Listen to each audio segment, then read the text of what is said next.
纯电的车啊，现在跑了20万公里，有一个很狗血的声音啊，来，你走一下。20万公里。好，你们认为啥坏了？带你们看看，看看坏的严不严重。问题就在这个里面，哎，淌油了，坏的嘎嘎猛的。问题啊，应该就出在这个齿上。现在用手摸着，已经摸不出来棱棱了，已经撸平了。然后看到这里面磨出来的仁啊、灰啊啥的，这都是这个齿磨的。我们现在拆开看一下。哎呀，那上面的牙已经没有槽了啊，用手一摸都没有棱了，看到了吧？这把明显了吧？啥意思啊？滑牙了吗？啊，正常它应该是一起转的，应该是跟着这个转接器一起转的。现在已经滑牙了嘛？它这个车传动啊比较尿性，就靠这个转接头来完成的。来看一下，这个是驱动电机，然后这个转接头插在这个电机上，这面啊装着是变速箱的减速齿，这齿插在这儿，然后电机驱动通过这个转接头把动力再传到这个减速齿上，它们是一起转的。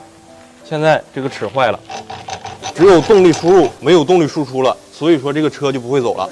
这个设计有一个什么好处呢？就是这面的齿坏了，单独换这个齿就行了；这面的齿坏了，单独换这个齿就行了。不像比亚迪的这个齿，如果这个齿坏了，这个也坏了，就要把这一套齿都换了。这么做啊，减少了成本。根据它的实际情况啊，分析了一下，这个花键齿啊太短了，套管里边的齿啊也很短，然后它咬合面啊就小，就出现了这个磨损的情况。如果说可以改进的话啊，我想要把这个花键延长到胶圈这个位置，然后这个套管里面也延长。